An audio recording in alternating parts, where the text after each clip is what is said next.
नमस्कार साथियों, स्वागत है एक बार फिर से आपके अपने चैनल IQ एकेडमी में। तो आज हम चर्चा करने वाले हैं भौतिक विज्ञान के टॉप 20 क्वेश्चनों के बारे में। दोस्तों, ये छोटे एग्जामों के अलावा दोस्तों IAS PCS में भी पूछे गए हैं दोस्तों, ठीक है। इसलिए काफी इंपॉर्टेंट हो जाते हैं। ये हर एग्जाम में आपको इस प्रकार के क्वेश्चन जरूर देखने को मिलेगी। तो हम 20 क्वेश्चन यानी कि 20 क्वेश्चन का सीरीज लेके चलने वाले हैं रोज, हर रोज, ठीक है दोस्तों। पहले हम फिजिक्स के करेंगे, इसके बाद कुछ केमिस्ट्री के भी क्वेश्चन करेंगे। तो पहले हम क्वेश्चन बताएंगे, इसके बाद आपको 10 मिनट का 10 सेकेंड का आपको टाइम दिया जाएगा क्वेश्चन को सोचने के लिए। इसके लिए तो आज का हमारा पहला क्वेश्चन हो जाता है कि जब कोई जहाज नदी से सागर में घुसता है तो पहला ऑप्शन हो जाता है कि वह कुछ ऊपर उठता है, दूसरा ऑप्शन हो जाता है कि कुछ नीचे जाता है, और तीसरा ऑप्शन हो जाता है वह उसी तल पर रहता है, और डी डी नंबर का जो ऑप्शन हो जाता है वो समुद्र की तली में डूब जाता है। देखिए ये क्वेश्चन जो है यूपी पीसीएस यानी कि 1992 भी में भी पूछा गया था। तो इसका जो सही आंसर हो जाता है दोस्तों वह कुछ ऊपर उठता है, ठीक है दोस्तों, वह कुछ ऊपर उठता है, ये वाला सही हो जाएगा आपका, ठीक है। चलिए बढ़ते हैं दूसरे क्वेश्चन की ओर। तो आज का हमारा दूसरा क्वेश्चन हो जाता है कि वस्तु की मात्रा बदलने पर अपरिवर्तित रहेगा। बताइए क्या अपरिवर्तित रहेगा? आयतन अपरिवर्तित रहेगा, या भार रहेगा, या द्रव्यमान रहेगा, या घनत्व रहेगा? ये यूपी पीसीएस प्री 2000 सॉरी 1992 में पूछा गया है, ठीक है। तो इसका जो सही आंसर हो जाएगा वो हो जाएगा घनत्व, ठीक है दोस्तों। वस्तु की मात्रा बदलने पर घनत्व का परिवर्तन नहीं होगा, आप ध्यान देंगे। तीसरे नंबर का क्वेश्चन हो जाता है हमारा कि पानी का अपेक्षित घनत्व सर्वाधिक निम्नलिखित में से किस डिग्री पर या किस ताप पर रहता है? पहला ऑप्शन है आपका 0 डिग्री से, चौथा ऑप्शन है आपका 4 डिग्री सेल्सियस, और तीसरा यानी कि सी नंबर का ऑप्शन है 50 डिग्री सेल्सियस, और डी नंबर का जो ऑप्शन है 100 डिग्री सेल्सियस। ये आपका आरटीएस प्री में 2092 में पूछा गया था। इसका जो सही आंसर होता है वो हो जाएगा आपका 4 डिग्री सेल्सियस, ठीक है दोस्तों। इसका कुछ शेप इस प्रकार का होता है, आप ध्यान देंगे, यहाँ पर 4 डिग्री, ठीक है, यहाँ पर आपका जीरो जीरो डिग्री हो जाएगा, और यहाँ तक 100 डिग्री हो जाएगा, ठीक है दोस्तों। ये जो है ये सर्वाधिक ताप इसका 4 डिग्री होता है। जब जब 4 डिग्री से ये जीरो यानी कि 4 से 3 की ओर जाएगा तो घटेगा, और जब ये 0 से 4 की ओर जाएगा तो बढ़ेगा, और जब 4 से ये मतलब 5 6 7 ताप पर जाएगा तो बढ़ेगा, यानी कि इस प्रकार का कुछ शेप बनता है इसका, ठीक है दोस्तों। चलिए हमारा चौथे नंबर का क्वेश्चन हो जाता है कि हवाई जहाज से यात्रा करने पर या करते समय पेन से स्याही निकलने लगती है, क्यों? आपके पास चार ऑप्शन है। पहला ऑप्शन है वायुदाब में कमी के कारण, दूसरा ऑप्शन है वायुदाब में वृद्धि के कारण, और सी नंबर का क्वेश्चन है स्याही के आयतन में वृद्धि के कारण, और डी नंबर का है अत्यधिक भार के कारण। तो इसका जो सही आंसर हो जाएगा वो हो जाएगा दाब में कमी के कारण, ठीक है दोस्तों। दाब में कमी के कारण जो है जहाज की यात्रा करने पर पेन से स्याही निकलने लगती है। ये आपका सवाल क्वेश्चन पूछा गया था यूपी पीसीएस प्री 1992 में। ये पूरी 1992 की सीरीज चल रही है, ठीक है दोस्तों। चलिए अगला पांचवें नंबर का क्वेश्चन हो जाता है हमारा कि लोहे की जबकि वह पानी में डूब जाती है। इसके पास चार ऑप्शन है। पहला ऑप्शन है लोहे की पारे से रासायनिक क्रिया की प्रवृत्ति यानी की तुलना में कम होने के कारण। दूसरा ऑप्शन हो जाता है कि लोहे का भार पानी के से अधिक है तथा पारे का कम है। सी नंबर का ऑप्शन हो जाता है कि लोहे का घनत्व पानी से अधिक है तथा पारे से कम है, और पारा पानी से भारी है। कौन सा ऑप्शन सही हो जाएगा इसका? तो इसका जो सही ऑप्शन हो जाएगा दोस्तों वो हो जाएगा सी नंबर का, यानी कि लोहे का घनत्व पानी से अधिक है तथा पारे का कम है, इसलिए कील पारे में तैरती है। छठवें नंबर का क्वेश्चन हो जाता है हमारा कि नीचे दिए हुए 4 छिद्रों वाले एक फव्वारे का चित्र ध्यान से देखिए, दिया गया है। इसमें दिया गया है कि फव्वारे के कौन से छिद्र से पानी सबसे अधिक दूरी तक फेंका जाएगा। चलिए बताइए दोस्तों। तो इसका जो सही आंसर हो जाएगा वो हो जाएगा सी नंबर का, यानी कि दूसरे छिद्र से। इससे ज्यादा दूरी तक पानी फेंका जाएगा। ठीक है दोस्तों। चलिए हमारा 7वें नंबर का क्वेश्चन हो जाता है कि वर्षा की बूंद की गोलाई आकृति का कारण क्या होता है। आपके पास 4 ऑप्शन है: द्रव का घनत्व, वायुमंडलीय दाब, पृष्ठ तनाव और गुरुत्वाकर्षण। अब देखिए ये पूछा गया है भाई साहब कि बिहार पीसीएस के प्री एग्जाम में 1994 में पूछा गया है, छत्तीसगढ़ पीसीएस के प्री एग्जाम में 2003 में पूछा गया है, और उत्तराखंड के पीसीएस एग्जाम में मेंस 2002 में पूछा गया है। तो इसका जो सही कारण होता है, पृष्ठ तनाव के कारण वर्षा की बूंद का जो आकार होता है वो गोला होता है, यानी कि कह सकते हैं कि पृष्ठ तनाव के कारण वर्षा की बूंद गोल होती। सातवां क्वेश्चन, यानी सातवां हो गया। आठवां क्वेश्चन हो जाता है हमारा कि तेल जल के तल पर फैल जाता है क्यों। 4 ऑप्शन है: तेल जल की अपेक्षा अधिक घना है, तेल जल की अपेक्षा कम घना है, अगला ऑप्शन तेल का तल तनाव पानी से अधिक है, डी ऑप्शन तेल का तल तनाव पानी से कम है। ये क्वेश्चन पूछा गया है यूपीपीसीएस प्री 2014 1994 में, और यूपीपीसीएस 2010 में भी पूछा गया है। जो जीआईसी का पेपर होता है उसमें पूछा गया है 2010 में। तो इसका जो सही आंसर हो जाता है, तेल का तल तनाव पानी से कम होता है, इसलिए तेल जल के तल पर फैल जाता है। अगला 9वें नंबर का क्वेश्चन हो जाता है कि साबुन के बुलबुले के अंदर का दाब। अब देखिए 4 ऑप्शन दिए गए हैं: वायुमंडलीय दाब से अधिक होता है, वायुमंडलीय दाब से कम होता है, वायुमंडलीय दाब के बराबर होता है, वायुमंडलीय दाब का आधा होता है। यूपीपीसीएस प्री 1995 मेंस 2014 में पूछा गया था। तो इसका जो सही आंसर हो जाएगा, वायुमंडलीय दाब से अधिक होता है, इसलिए साबुन के बुलबुले के अंदर दाब जो है वायुमंडलीय दाब से अधिक होता है। 10वें नंबर का क्वेश्चन हो जाएगा हमारा कि बादलों के वायुमंडल में तैरने का कारण क्या होता है। सभी को पता होगा, आईएएस प्री 1995 में पूछा गया है। इसका जो सही आंसर हो जाता है, घनत्व के कारण। घनत्व के कारण बादल वायुमंडल में तैरते हैं।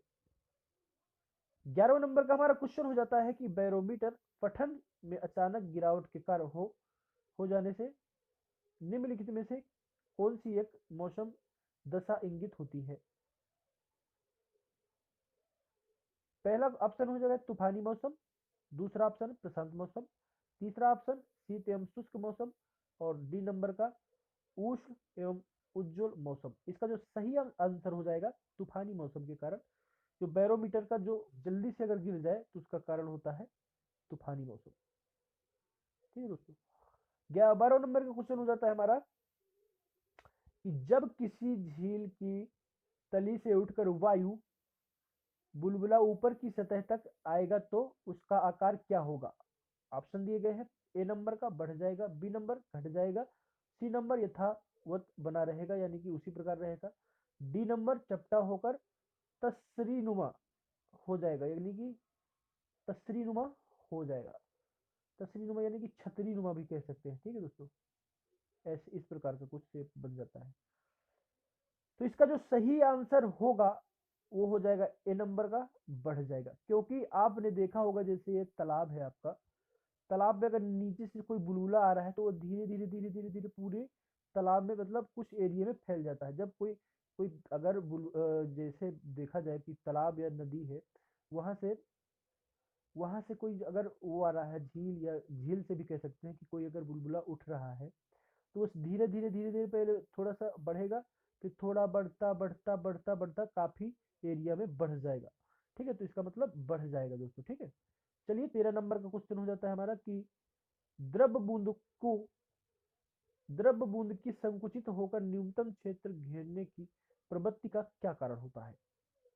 तो इसका जो सही आंसर हो जाएगा, पहले ऑप्शन देख लेते हैं कि पृष्ठ तनाव, श्यानता, घनत्व और वायुदाब। ये IS प्री 1997 में पूछा गया है। आपको विश्वास दिलाने के लिए ही ये कटिंग में, क्योंकि आपको यकीन हो जाए कि ये क्वेश्चन IS में भी पूछा गया है, सिर्फ यही कारण है ये कटिंग लाने की। ठीक है दोस्तों, ताकि आपको यकीन हो जाए। तो इसका जो सही आंसर हो जाएगा वो हो जाएगा पृष्ठ तनाव के कारण। ठीक है दोस्तों, इसका आंसर हो जाएगा पृष्ठ तनाव के कारण।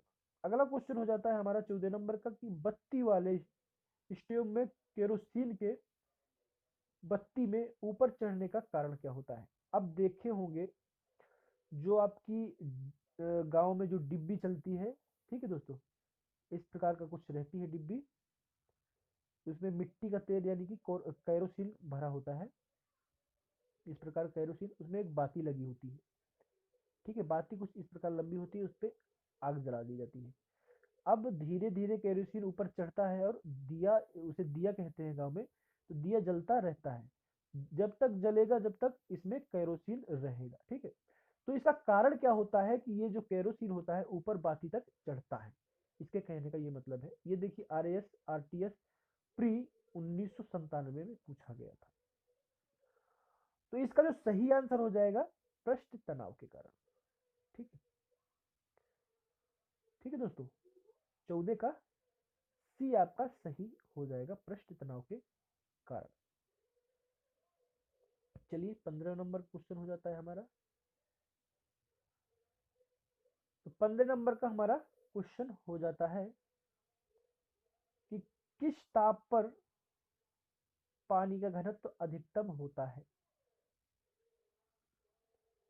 आपके पास चार ऑप्शन है, 4 degree Celsius, 0 degree Celsius, -4 degree Celsius, -8 degree Celsius. अब देखिए ये UPPCS मेंस 2008 में पूछा गया है, यानी कि 42-43 में भी पूछा गया है। ठीक दोस्तों, और बिहार PCS में भी पूछा गया है, प्री में पूछा गया है, प्री 1998 और 1999 में पूछा गया है। तो इसका जो सही आंसर हो जाएगा 4 डिग्री सेल्सियस। ठीक है, इसकी बात जो है हमने बताई भी थी, कुछ इस प्रकार सेव करके, ऐसे इसका सेव होता है। एक मतलब एक आइडिया बनाने के लिए इस प्रकार का कुछ सेव बना लेते हैं, इस प्रकार का घनत्व के। तो यहाँ पर 4 डिग्री सेल्सियस हो जाएगा, यहाँ पर 0 डिग्री सेल्सियस हो जाएगा, और यहाँ पर 100 डिग्री सेल्सियस हो जाएगा। अब देखिए ये तो क्वेश्चन ठीक है, इस प्रकार पूछ लिया। अगर पूछ लेता कि पानी को, अगर कहा जाए कि पानी को 0 से 50 डिग्री गर्म करने पर घनत्व क्या होगा, तो ऑप्शन दिया रहेगा, पहले घटेगा फिर बाद में बढ़ेगा। इस प्रकार का क्वेश्चन जो पूछा जाता है कि पहले घटेगा बाद में बढ़ेगा, पहले बढ़ेगा फिर बाद में घटेगा, इसमें इस प्रकार का अगर क्वेश्चन पूछा जाए तो किस प्रकार का आंसर होगा, आप देख लेते। अब जैसे अब ये 0 से 50 तक, अगर 50 डिग्री सेल्सियस तक पानी को गर्म करेंगे तो किस प्रकार पारा बताएगा, मतलब। ठीक है, देख लेते हैं।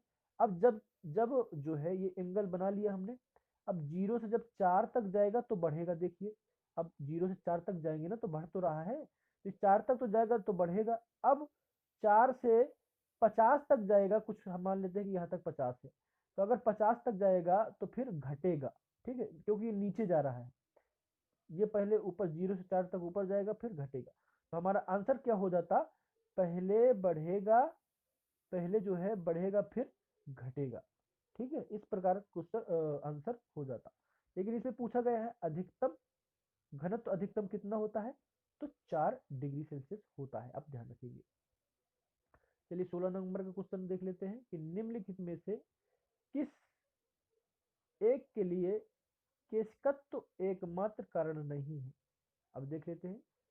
शाही का सोखना, भूमिगत जल का ऊपर चढ़ना, सूती कपड़े पर जल की बूंद का फैलना, पौधों की जड़ से जल को इसके पर्ण समूह की ओर बढ़ाना। ये IS प्री 1999 में पूछा गया था।